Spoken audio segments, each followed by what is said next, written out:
And we're loading, and we are live. So, welcome everyone to another Chargeheads Live, Thursday, 8 o'clock every week. And we've got the delight of having Nigel Dent from Connected Energy. So, we're going to be deep diving into second life battery storage, a subject that I'm very, very passionate about, and it's going to be very, very interesting, I'm sure.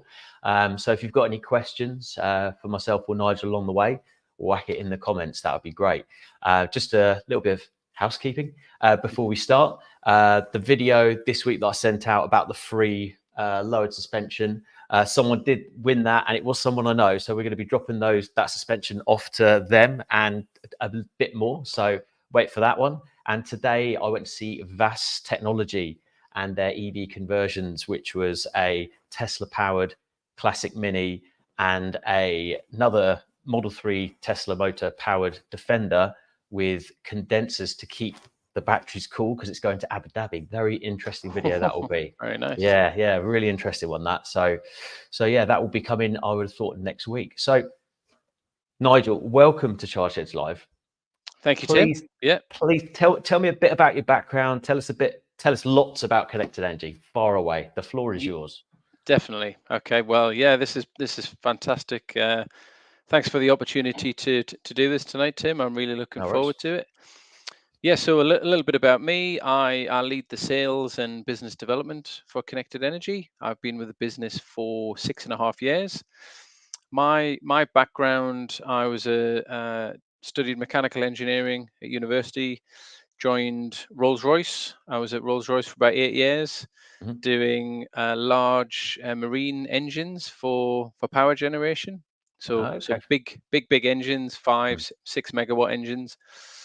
Then I kind of saw the light, and then I moved across to the Renewable Energy Agency. Worked with those guys for a few years, and then I ran a region of a solar company. And then I joined a big German energy management business doing kind of energy auditing and lots of different energy management. And then I saw the opportunity to join Connected Energy, and I was really passionate about what they do, the circular economy and repurposing electric vehicle batteries. Absolutely. And another big bonus is they're based up in Newcastle, so I get to go home every month. Oh, right. I don't hear the accent at all, Nigel. But yeah, well, I live in Cambridge now, so I've had to soften my accent quite a lot. No running through the streets with your Newcastle shirt on. No. So, in terms of the actual brand itself, just tell us a bit about how it all works. What is the product and the services you offer?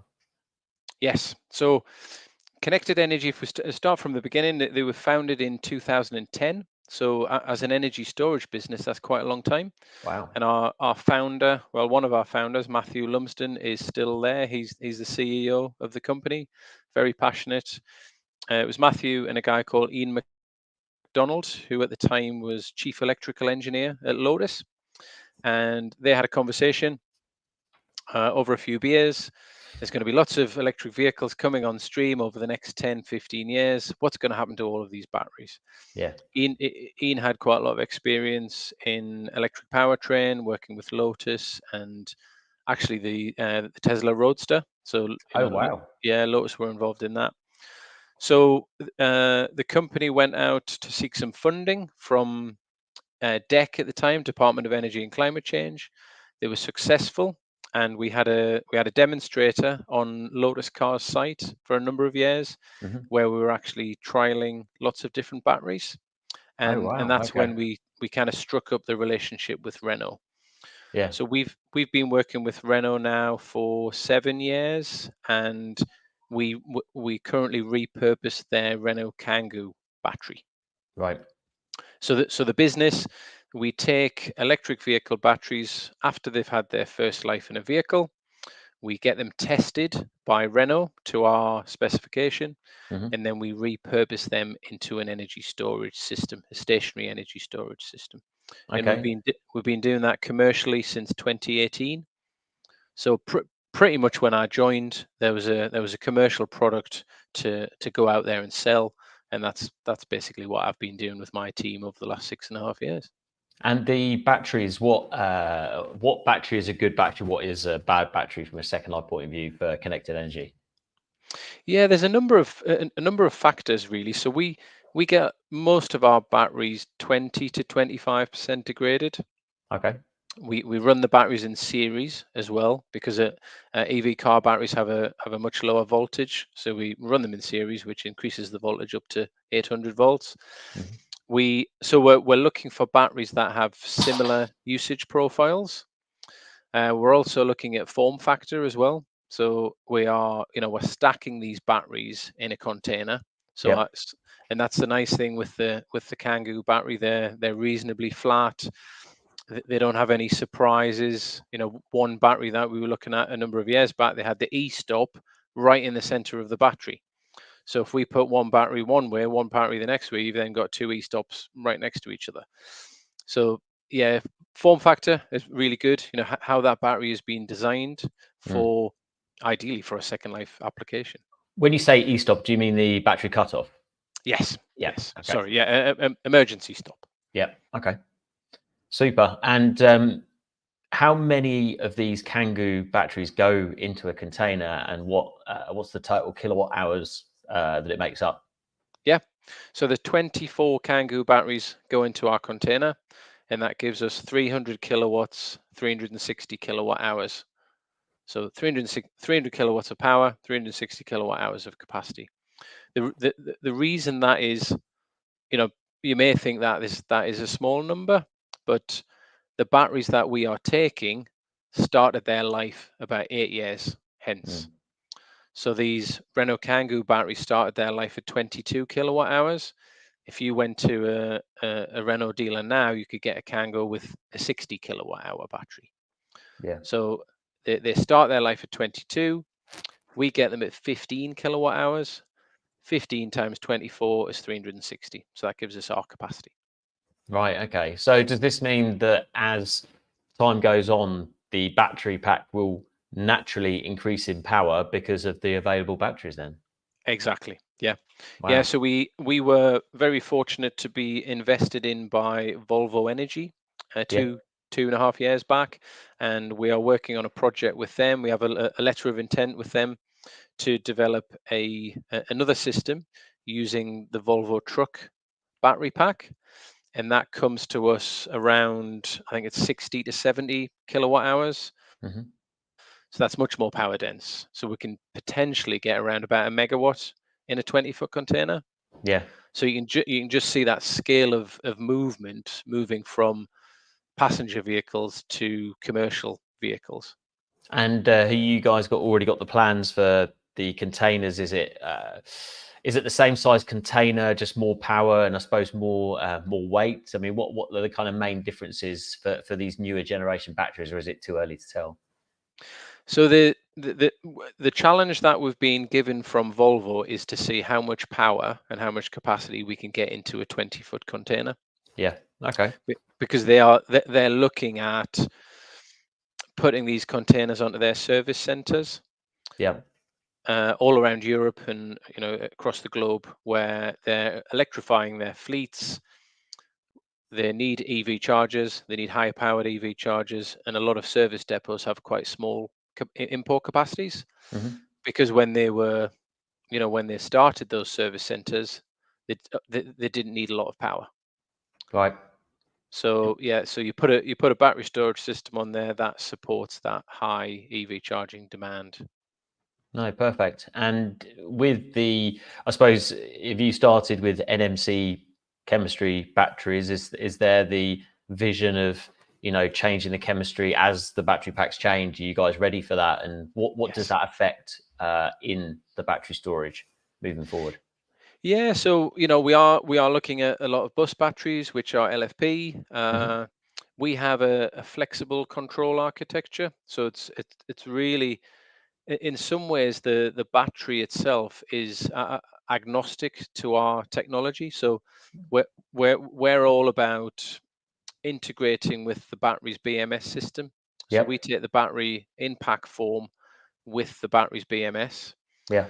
As long as the battery owns owner can give us access to the CAN bus. We missed. I just missed that. As long as the battery, what?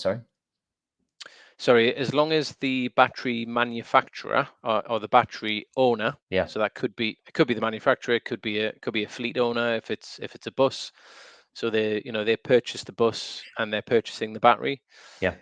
As long as we can have access to the CAN protocols, which are basically the language that the BMS talks to the batteries, we can then interrogate those batteries, and that's really the IP of connected energy, that ability to be able to access and interrogate lots and lots of batteries and control them very quickly.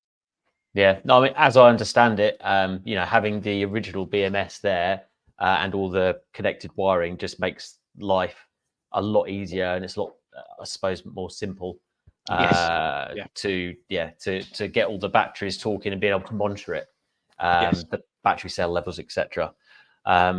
So currently, where are your batteries? Is it just the UK? Yeah, so we've got around about 30 systems installed. Oh wow! Yeah, across the UK and in Northern Europe. So we have a couple of small systems in Belgium, Netherlands, and Germany. Mm-hmm. And we also very recently, last year, we installed a system in Sweden at Volvo Energy at their test center. So that's a really good system for us because they are testing different types of EV chargers, right, to work with their electric trucks.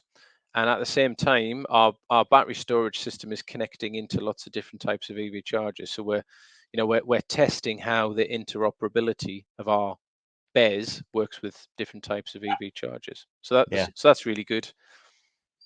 And with the how do they connect to the chargers? What's the route? Is it from a, I don't know, is it straight from a board? I mean, how do you get them connected to the charger essentially?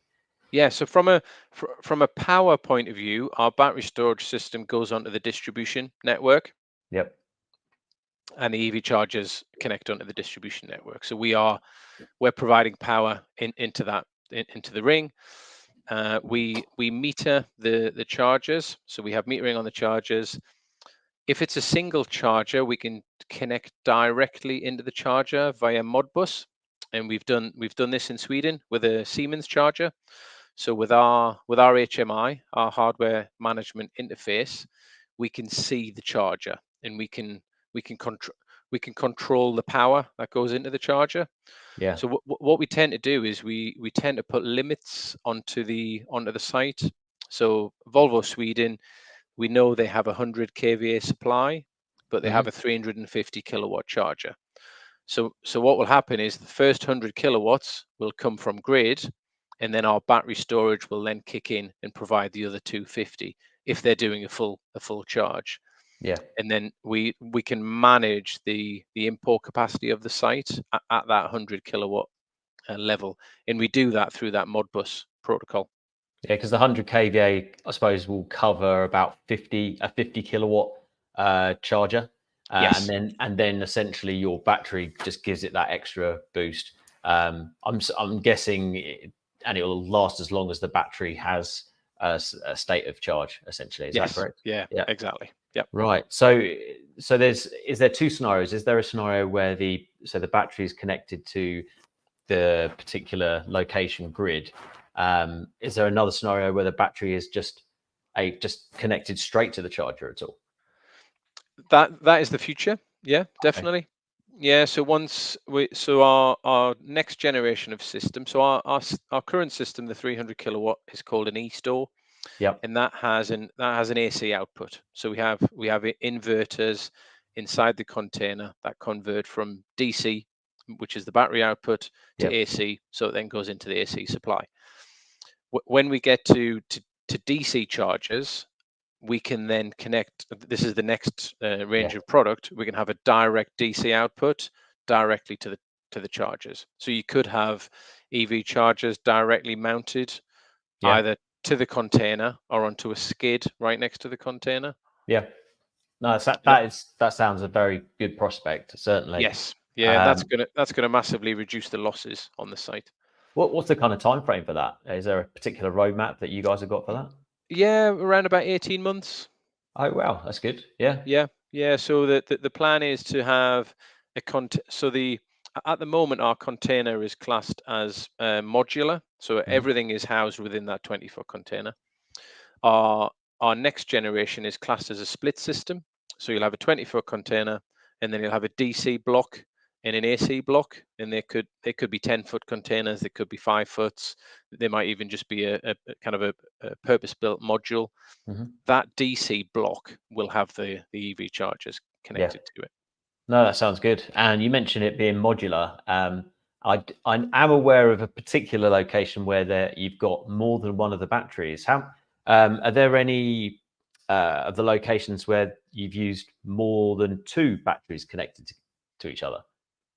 Yeah, so we have a project with Cranfield University Oh, where we have really? Oh, wow. Yeah, yes, just down the so road from me. we have 3 systems there, and they're around about 3.5 miles apart. And so Wow. so Cranfield have a private wire ring main, and they also have a private wire internet. So we can connect our 3 battery systems together, so we can aggregate them up.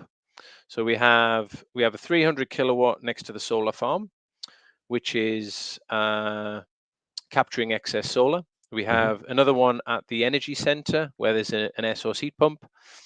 So we're offsetting air source heat pump load. And then the third one is at the wastewater treatment facility, and that can provide backup power.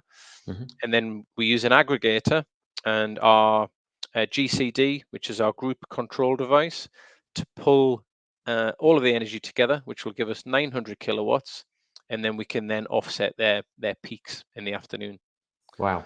So we developed that GCD for Cranfield, and then we're now using it on other sites. Oh, brilliant. Dean's asked a question. I think he must not have been right at the beginning. So yeah, basically it's 360 kilowatt hours is the total battery storage. Thanks for asking that question, Dean. Any other questions? Fire them in.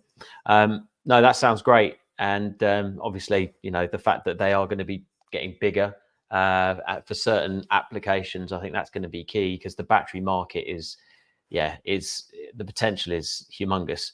It is, yeah. Are there any other particular sites where you've got new technology or any particular new tech that involves your battery packs in the UK? Yeah, so all of our sites, pretty much all of our sites in the UK, we have this thing called a power limitation device.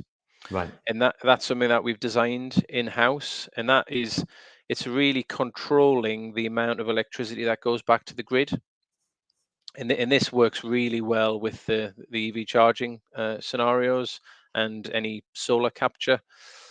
The other thing that the PLD does, it talks to a solar system. So if you have Nottingham City Council, we've installed 2 systems there, and that's a really good one. There's 40 EV chargers on this site. They are charging electric bin lorries, they're charging electric road sweepers and electric maintenance vans. And there's a 300 kilowatt solar canopy there. And our power limitation device, it stops any export going back to the grid, because they have a zero export site, and that's part of the G99 application requirement. Yeah. But the PLD also talks to the solar, so we know when there's excess solar, so our battery can grab that excess solar, and then it also talks to the chargers as well. No, sounds good. And yes, thank you, Zoe. Much appreciation for contributing to the Chargeheads live. It sounds fantastic. I mean, from my point of view, the use of second life batteries and a lot of EV enthusiasts, that's the key, isn't it? Like you said, it's that circular economy. Yes. So in terms of you've mentioned what they're used for. So they're used for charging, they're used for solar, they're used for, depending on the use case. But what other things can these batteries be used for that they're not being used for yet? Sorry, my cat's meowing in the background there. Yeah. So yeah, what other things are the batteries capable of now and in the future? Within energy storage system? Yeah. Yeah. Yeah. So there are some new grid service markets coming forward, and there's one called Demand Flexibility Service, DFS, and that launched in October last year. And I don't know whether you've heard of the Octopus Energy tariff. So Yeah. if you're an Octopus Energy customer, like the deal, you probably would have got pinged over the winter to say don't use energy between 4 and 5 p.m. and we'll actually Yeah. pay you. So that's now a commercial tariff. So that went commercial last October, and it's a demand turn down service, which works really well on EV charging sites, because what Grid will do is they look at what is your new demand. So say your new demand between 4 and 7 p.m. is 300 kilowatts, because you're now powering your electric trucks or your electric passenger vehicles. Yeah. If you then offset that with a battery, so you're still charging, but instead of using Grid, you're using the battery. Yeah. Grid sees it as a demand turn down, and they pay you some money. So what we're seeing is, from a business case point of view, the battery is, well, number one, it's offsetting a very high grid cost. If you're upgrading a grid, it's offsetting that very long lead time. So in certain parts of the country, you might not get that upgrade until 2030, 2032. Yeah. And then the third part is you can access some revenues by using the battery at certain times of the day when that grid supply is constrained and the cost of grid is high. Yes, I think there is a big challenge at the moment with the DNOs being able to offer that grid capacity within short time periods, isn't there? So, Yes. and this is where batteries can swoop in and take the strain, as it were. Yeah. So, talking of taking the strain, what is the life and what warranty do you provide on these batteries? Yes. Great question. So as I mentioned at the beginning, we get the batteries around 20 to 25% degraded. So worst case scenario, they'll be 75%. So they've lost 25%. We can then run them down to 40%, and an average degradation is around 4 to 5% per annum. So anywhere between 3 and 5% per annum, depending on the number of cycles. So if you do the maths there, that would give you a second life of 7 years. So you'd look to replace those batteries in year 8. And we've got 30 systems equates to, there's probably a couple of hundred batteries out there, maybe more, where we are, probably 300, 400, maybe 600 batteries we've got out there, where we are collecting the data on a minute by minute basis, and we can see how those batteries are performing and how those batteries are degrading. It's interesting. It's interesting to hear those figures as well.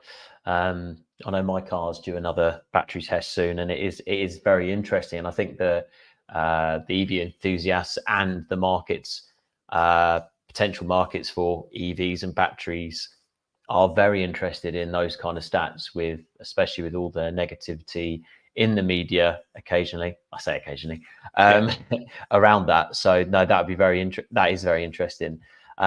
So do you put a warranty on the battery then? Yeah, sorry, Tim. Yeah, so the warranty is 5 years, and then it's a rolling warranty kind of thereafter, and annual rolling warranty. Yeah. The first 2 years of the warranty on the batteries is backed by Renault. So if anything happened to the battery packs within the first 2 years, Renault would replace those batteries. Yeah. We have a full wrap 5-year warranty, which is everything inside the box, and that's provided by a company called Utilising. who are a battery storage insurance specialist, and we've worked pretty hard with Ultilium to provide this third-party warranty to be really flexible. So we know that batteries are kind of the low-cost element of our system, and we know that in the future there's going to be lots of these batteries available. So we wanted that warranty to be as flexible as possible. So say if a customer decides, I'm actually going to, the benefit to me to run the batteries harder is going to be, it's either going to give me extra revenue, it's going to allow me to charge my vehicles 3 times rather than 2 times. So instead of saying, right, your warranty's null and void because you're working the battery too hard, we have the conversation to say, okay, instead of replacing the batteries in year 8, we may need to replace the batteries in year 5. But because the batteries are low cost and the forward forecast value we're seeing from the manufacturers is that price of the batteries is coming down. Yeah. We wanted to create that flexibility. So as I say, if there is a case where let's run those batteries harder and we may replace them in 4 years or 5 years, it works for the customer. Yeah. And is there, if I were to buy a battery for my business, what have you, is there a way that I can upgrade the batteries? Let's say once the 5-year period is done, do you offer a service of, you know what, I want to keep the container. Can I upgrade all the batteries? I mean, or is there like have the container back and replace it with something else, and there's a cost saving for doing that? Yeah, so Like we a call part that exchange, if you part like. exchange. Yeah, we call that repowering. So Mm, it's something that we've looked at. So if we were to replace the batteries with more power dense batteries, we'd need to change the inverters. yeah, sure. So is it more cost effective to just take that container out and put another container in? Mm, And that's something that we're looking at on the multi-megawatt scale. So you have blocks of containers, and then when those batteries are degraded, you just take the whole container out and replace it with a new one. yeah. And I take it these batteries in your current system, it's not liquid cooled at all. No, yeah. So the It's not. Kangoo batteries, because of their age, are Mm, passively cooled. right. So we have an HVAC system. Okay. So there Y- is cooling, some sort of cooling management on them, Yes. basically. Yeah, exactly. Okay. Yeah, cooling and heating in the winter. Okay.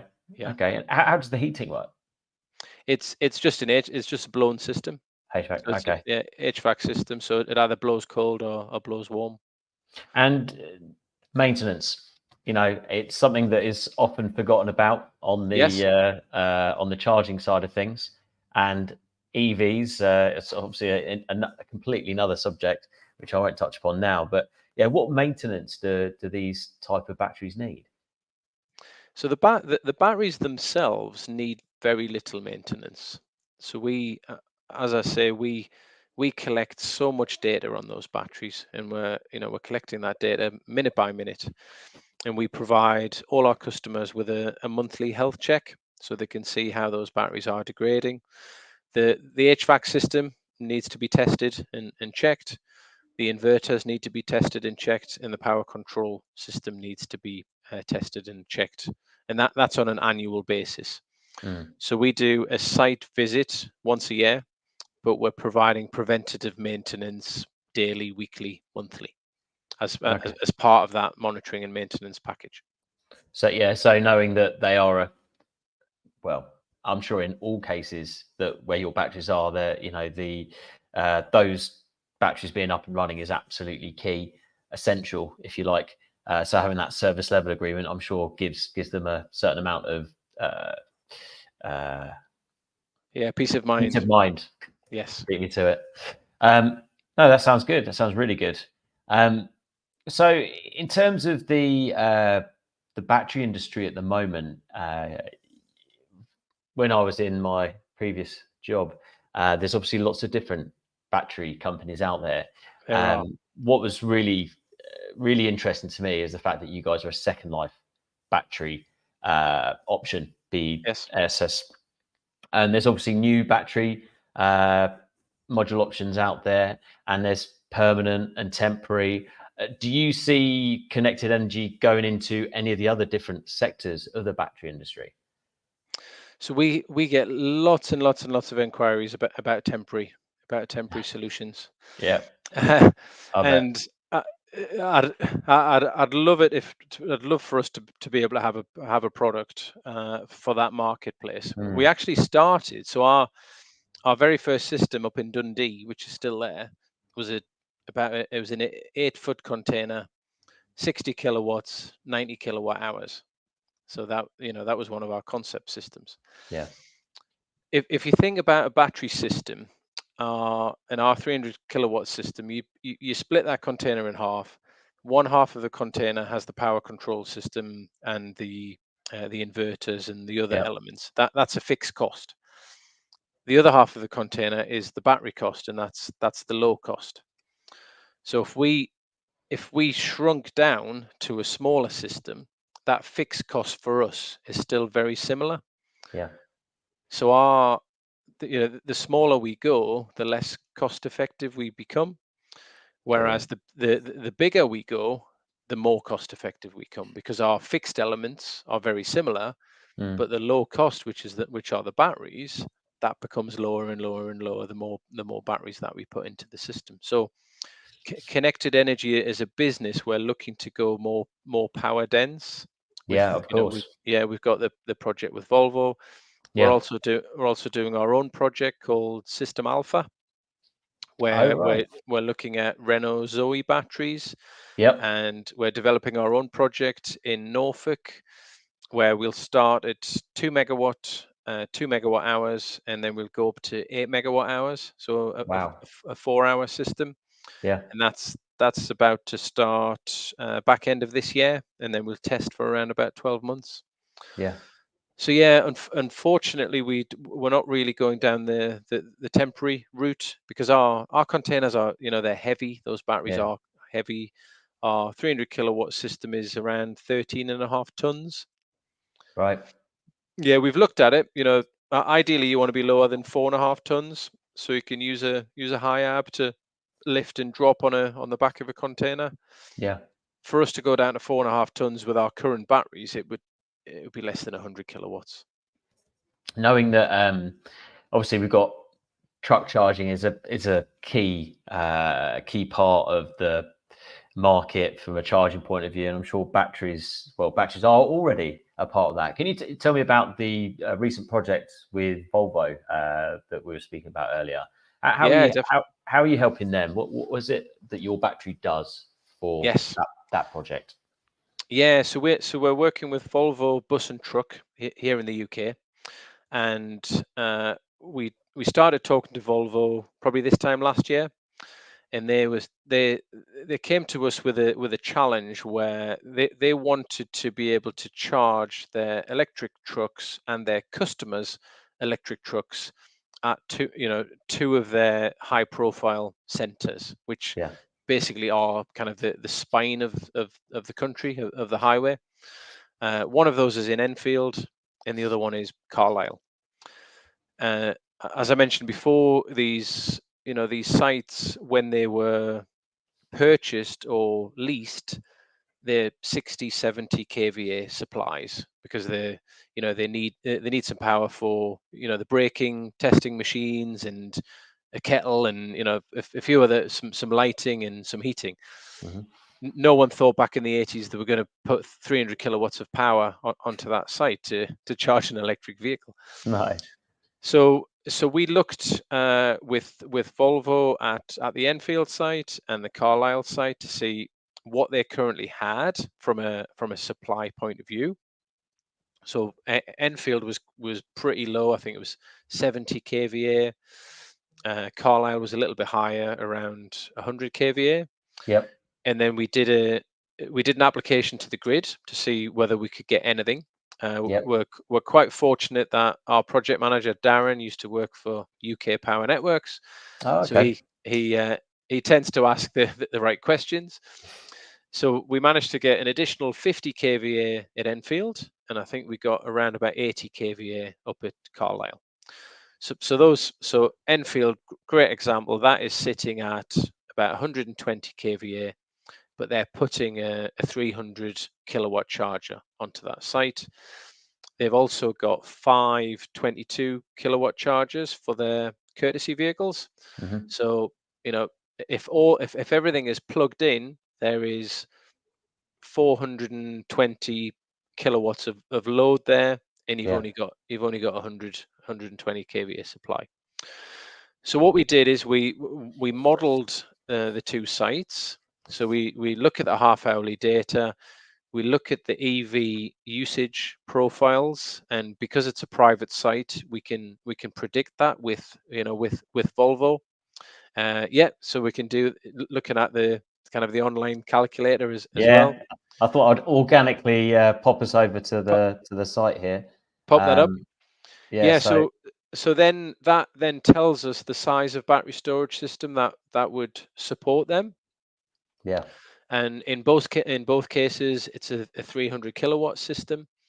So what we do is we charge our battery when there is available capacity, and then we control the site with with the EV chargers demand load management. So the uh, the uh, Carlisle's a great example because that one is now live. That went live on Monday. So they've got 150 kilowatt charger. So that takes precedence. That charger, we make sure that there's 150 kilowatts available for that charger. Yep. And their site is sitting at 120. So whenever it goes above, say 100, the battery storage will kick in and provide that additional 50. If then you've also got the courtesy cars plugged in, so Carlisle's got 422s, so there's another 88. Then again, the battery will provide that additional 88. So we worked with them to look at the site infrastructure, what would be required to install our battery system. Would there be any upgrades to their distribution network? Do they need any new transformers? Those kind of things. And then we worked with a third-party installation company to install the systems. And then I was actually up at in Carlisle on Monday, and we handed that system over to the customer. Wow. Which was very exciting. Yeah, no, definitely. And is it something that they can monitor as well? Have they got any kind of control over the battery? Have they got any vision of what's happening? What's the kind of process with the customer? What can they see? Yes, yeah. So we have we have a platform called Kemp. Very, very imaginatively called. It's the Connected Energy Management Platform. It works. Yeah, it works. If anybody else has got any better ideas, put them in the comments below. I've been thinking about a new name for that. But that, yes, so that is basically their portal that they can log into 24/7, 365, and they can see how the batteries are supporting their site. That is it's a graphical interface, so they can see the battery charge and discharge curves. They can see the EV charger load. They can see the site load and see how that's performing. Yep.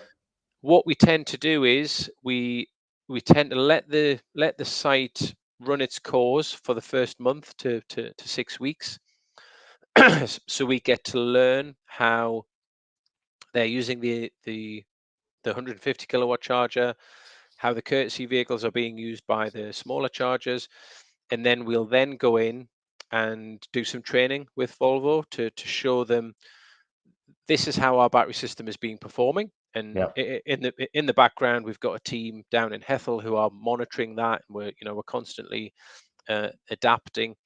And we'll say with Volvo, okay, so here's 4 or 5 different scenarios of how we would suggest that you could use your site in a better way to, 1, get the best benefit of the battery, 2, get the best benefit of your EV chargers on the site. And then if there's any grid services revenue as well that we're looking at, when would be the best time to look at those? After that 6-week time period, then 4, 5, 6 people from Volvo have full access to Kemp, and then they can monitor it. Yeah. They can't change the parameters, but we have direct communication with them, and we can have a conversation, and then we can directly change it for them. Okay. And heaven forbid, one of the battery cells were to go down to a particular level, which wasn't ideal, let's say. Yep. Or there was any kind of challenges around the battery from a overheating or anything like that. Heaven forbid. Do you guys get notified straight away? I mean, what's the process there? Yes, yeah. So we would get notified straight away. We have a we have a traffic light system on all of our batteries. So we've got Yeah. green, amber, and red. If any of the parameters went into amber, then we get alerted. If that is, working hours, then we would react immediately. If it's out of working hours, then it'll go to a mobile phone of one of the guys Yeah. that's on call, Mm-hmm. and then they can log into the computer, and 90% of these things can be fixed online. If not, then under the service level agreement, we'll get straight out to site. Yeah. Well, it sounds like someone's. It sounds like you might want to speak with my works facilities team. We have 12 chargers, but only 10 are wired in, as the current supply can't provide power for them all. And you know what, Zoe? That is actually not an uncommon thing at all. Because a lot of companies are waiting for extra grid connection, and it's not just a time element. There is a big cost to it as well, as I'm sure Nigel would echo. Yep. So batteries are absolutely key for this, for sure. Not that I want to be the bringer of negativity, but just so we can just kind of touch on it. Yep. What about worst case scenario? Let's say there's an issue with one of the batteries, thermal runaway. Heaven forbid. What does the battery do? Is there any kind of fire? What's the fire safety on it essentially? Yes. Yeah. So we we have fire detection and fire prevention. Mm-hmm.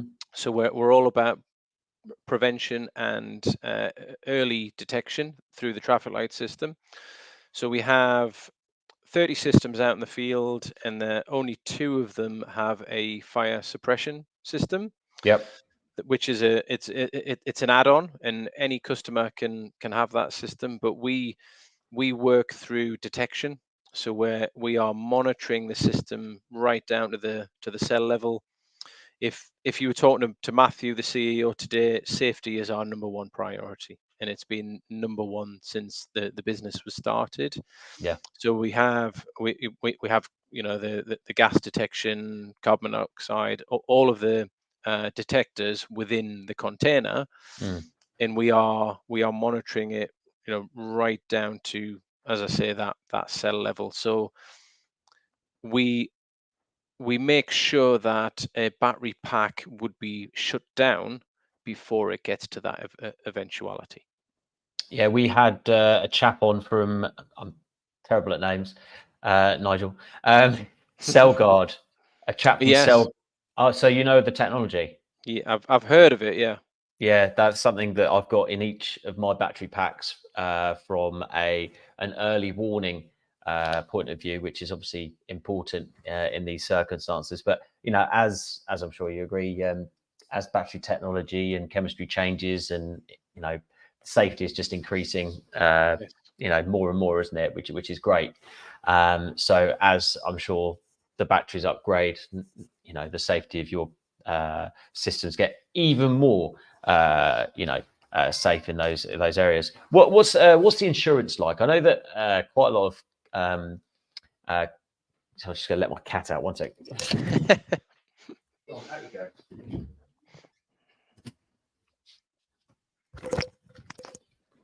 Sorry about that. Out of the saucepan into the fire, into the jaws of the dog.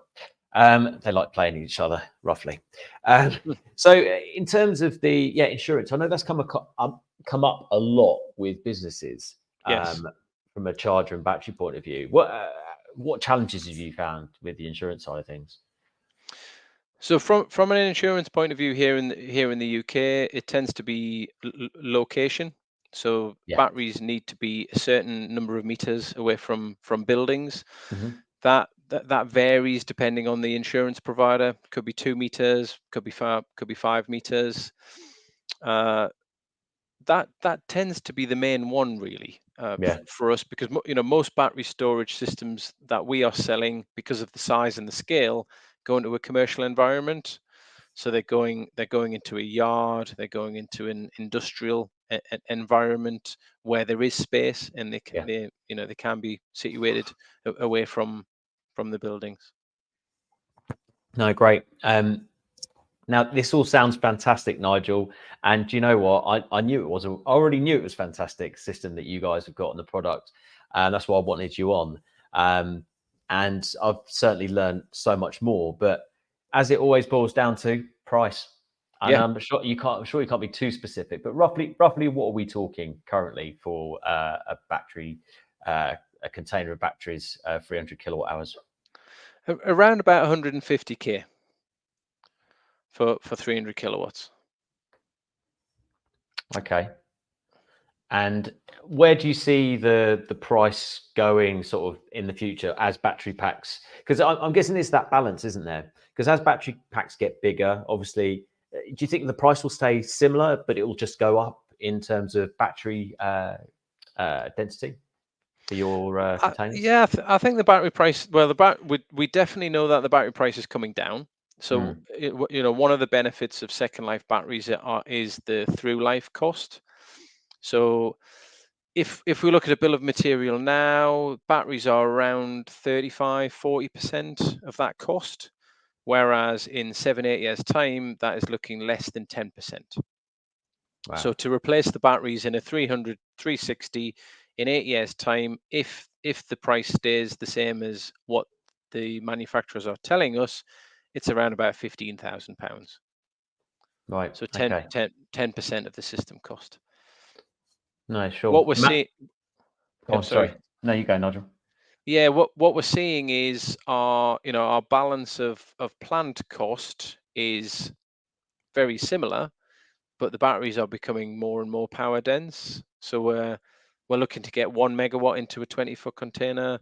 In the future, that could be 2 megawatts. So our systems are going to get more and more cost competitive because the battery element, which is the low cost element, is giving us that extra power. Yeah, no, definitely. Matt, you're too kind. I wouldn't say that I'm one of the best. I think Ewan McTurk would need to be involved in that because he's certainly one of the best. And He's maybe the man, yeah, definitely. I think Ewan and Nigel would be two of the best. Maybe not myself, but thank you for your kind words. That's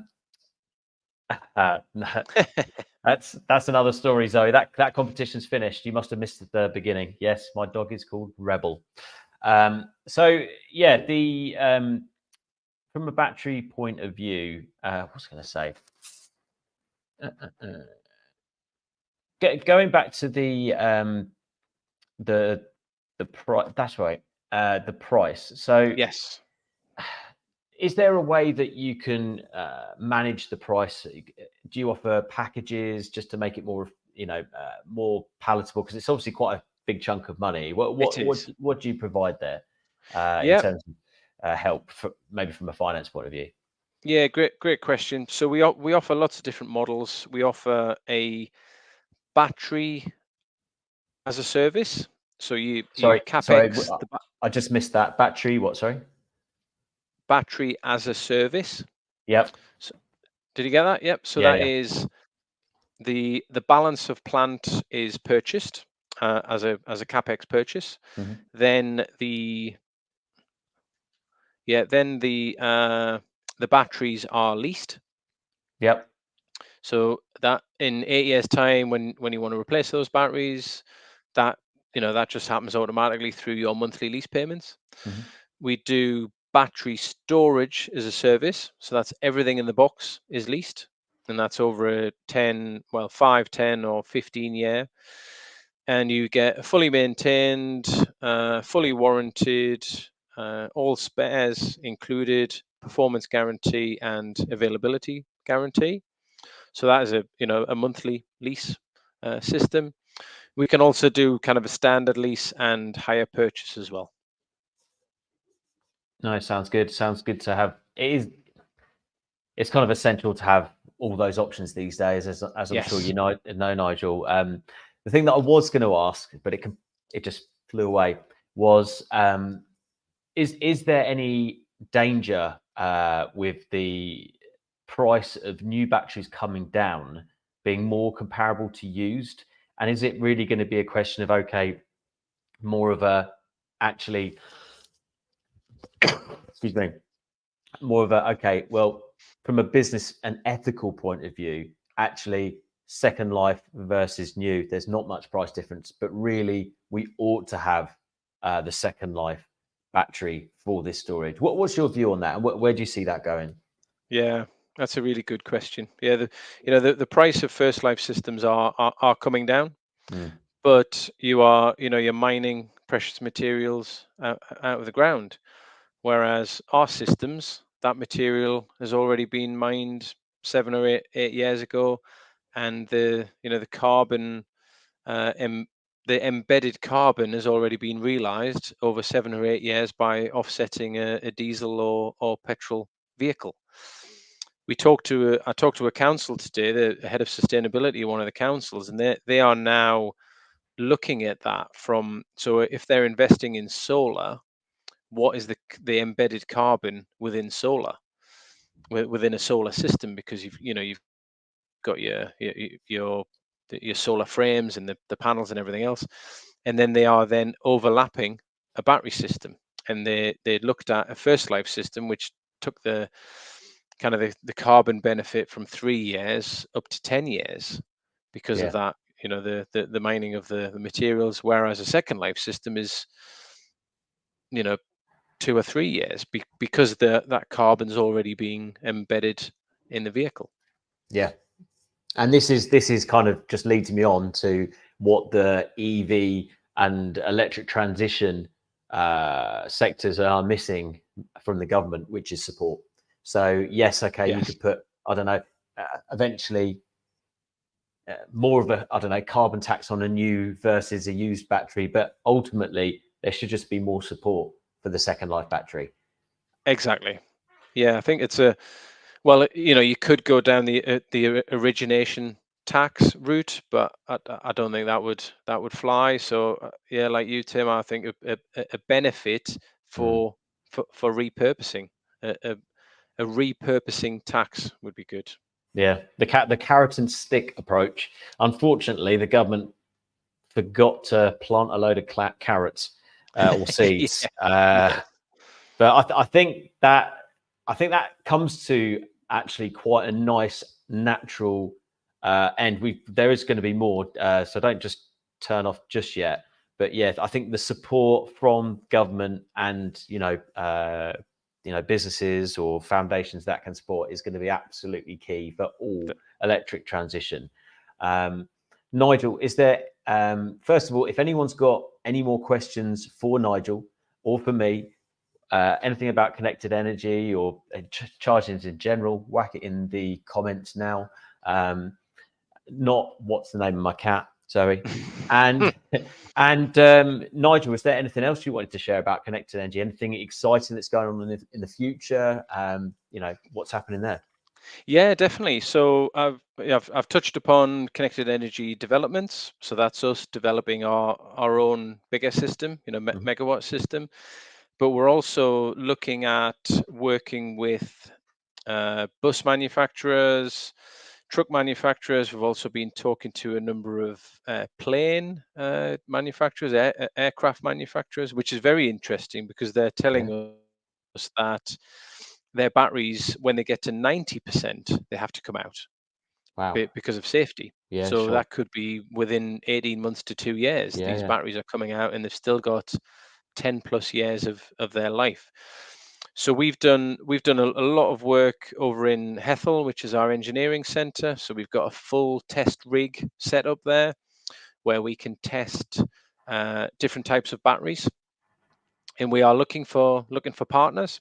So we're looking for partners like fleet operators, manufacturers, people who own batteries and they know that they're going to have volume of EV batteries that will come to the end of their life, and where are those batteries going to go?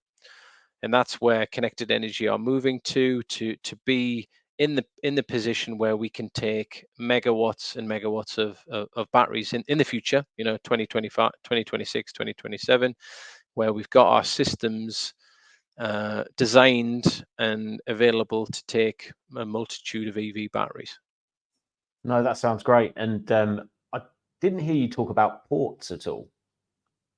Ports, yeah. So we have been talking to a number of ports. Yeah, it's early days for us with ports because of the size and the scale of their challenge. So a lot of ports are moving to ship to shore electrification, which is megawatts and megawatts. Yeah. So yeah, we've done quite a lot. My team have done a lot of good work around talking to ports, and we do have a few opportunities going with the ports. We haven't got one over the line yet, but we are talking to a number of ports, and hopefully, as and when we get this more power dense product, we'll be in the right place for those ports. No, definitely. As like you said, with all these batteries coming through, it's just going to help grow the business even more, which is fantastic. So no, I'm certainly going to be keeping a close eye on Connected Energy, and I hope anyone that's listening to this now, make sure you are aware of Connected Energy, Nigel, Matthew, and the rest of the team, and support them essentially. And anyone that does have a fleet of electric vehicles, get in touch with Nigel. If anyone has a power need, then definitely. We've got systems all over the UK, and we've got very happy customers that are more than willing to open their doors and show those systems off. So if anybody wants to have a site visit, then we'd be more than happy to do that. There we go. Perfect. Well, get in touch, chargeheads@gmail.com, or get in touch with Nigel direct LinkedIn. But just everyone give us a like. Make sure you share this video. I do feel like that this content is really valuable that Nigel is sharing today. So please share it on the socials, LinkedIn. I've already shared it on mine, so share it again, give it a like. That would be fantastic. But Nigel, thank you so much. You are very welcome, Tim. It's been I've really enjoyed having our chat. Excellent. And hopefully, well, if there's any updates, then thanks, Jack. Thanks for that. If there are any updates that you would like to share with the Chargeheads, please let me know and I can share it, or we can have you on maybe next, this time next year and find out what Connected give you an update on where the business is going. Wonderful. Good stuff. Thanks once again, Nigel, and thanks everyone for listening or watching. And we'll see you next week, which will be Clipper Cab. And that is going to be all about a project that Alex Howard has been on, which is basically EV conversion, repurposing of a London cab. So that'll be very good, very interesting. But thanks everyone again. See you next time. Yeah, thanks guys.